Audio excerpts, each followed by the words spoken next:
Good evening. This is Akashvani. I'm Anuja Kumar with the World News.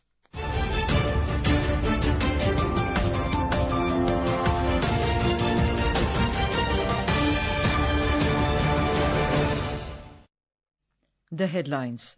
External Affairs Minister Dr. S. Jaishankar says all is not well with the United Nations as its decisions does not address global priorities. Slams UN for failing to act against nations shielding terrorists. Amnesty International slams Pakistan for including 32 Baloch activists in terrorist watch list. Commerce and Industry Minister Piyush Goyal takes part in Berlin Global Dialogue in Germany, highlights vast opportunities opening up in the country for global companies.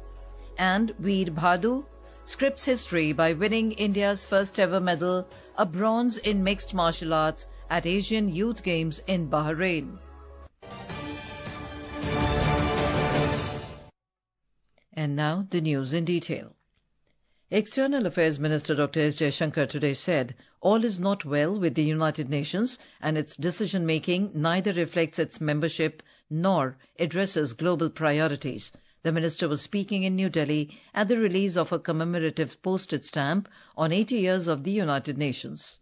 We must also recognize that all is not well with the United Nations. Its decision-making neither reflects its membership nor addresses global priorities. Its debates have become increasingly polarized and its working visibly gridlocked. Any meaningful reform is obstructed using the reform process itself. Now, financial constraints have emerged as an additional concern. The External Affairs Minister slammed the United Nations for failing to act against nations shielding terrorists.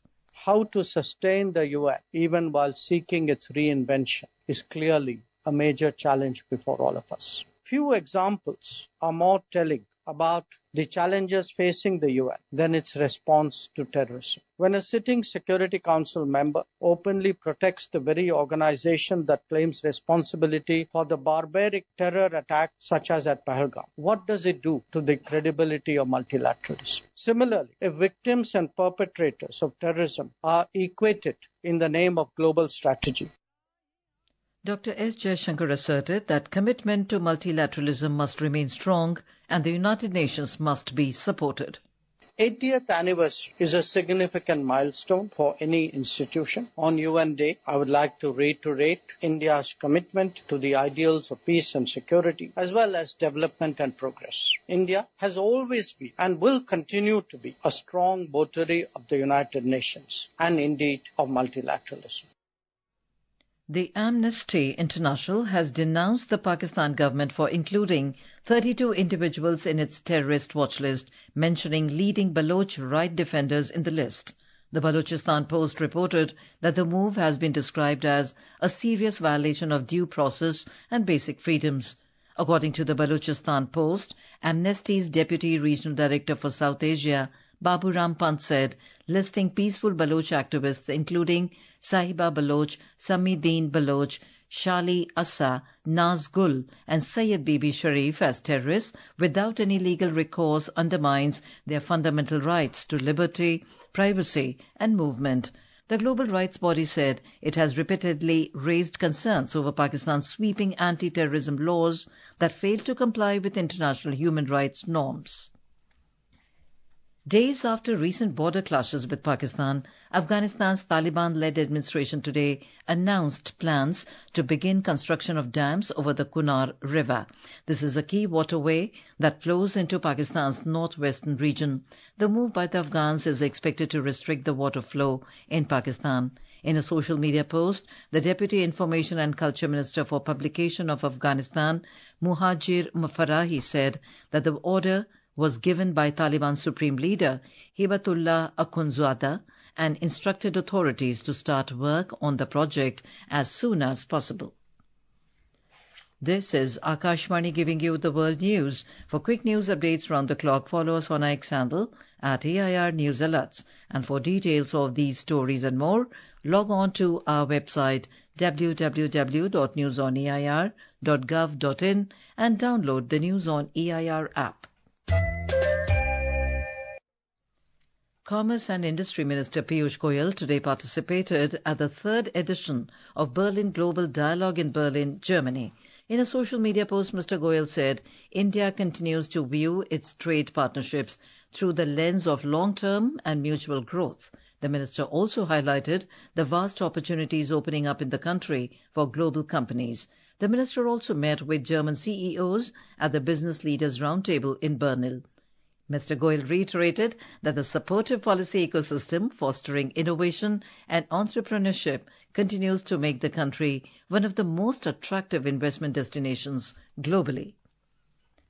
British Prime Minister Keir Starmer has assured Ukrainian President Volodymyr Zelensky that Western allies can do more to strengthen Kyiv's long-range missile capabilities. Mr. Starmer hosted Mr. Zelensky at his Downing Street residence in London following the Ukrainian leader's meeting with King Charles III. Denmark's Prime Minister Mette Frederiksen, Dutch Prime Minister Dick Schoof, and NATO Secretary-General Mark Rutte are also in London for related discussions. The UK Prime Minister and Ukraine's Volodymyr Zelensky also held a meeting with the European leaders. Meanwhile, the Coalition of the Willing, a UK-led diplomatic grouping that aims to unite pro-Ukraine governments to restrict Russia's military, economic and energy capabilities, is holding a joint media briefing in London. Kyiv's Western allies aim to increase pressure on Moscow as the war enters its fourth winter, with the United States and the European Union announcing new sanctions on Russian energy this week.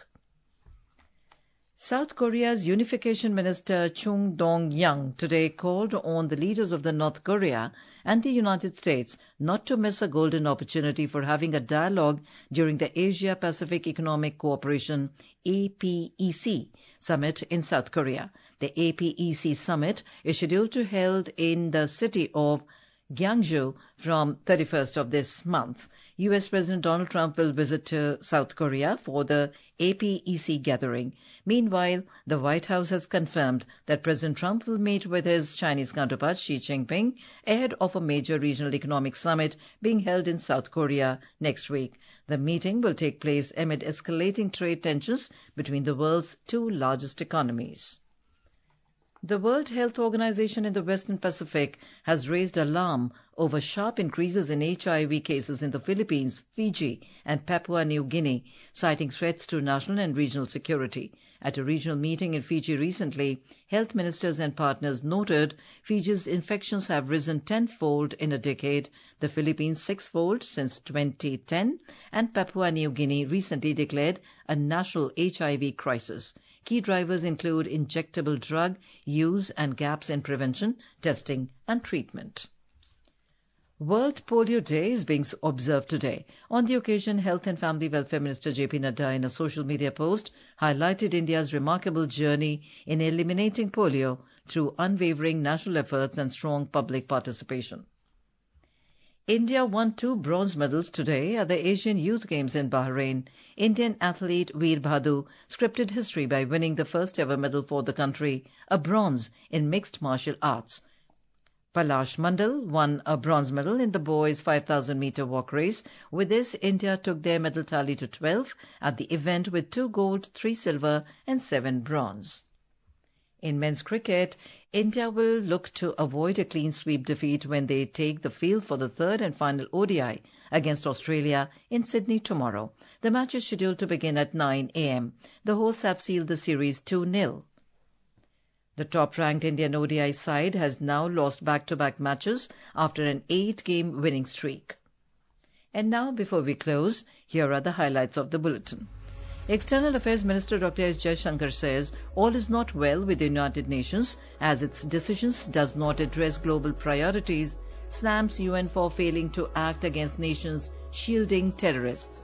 Amnesty International slams Pakistan for including 32 Baloch activists in terrorist watch list.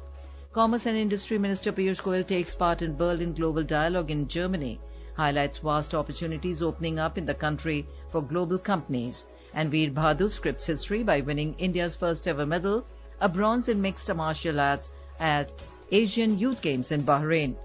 That concludes tonight's World News. For more updates, stay tuned to Akashvani. Good night.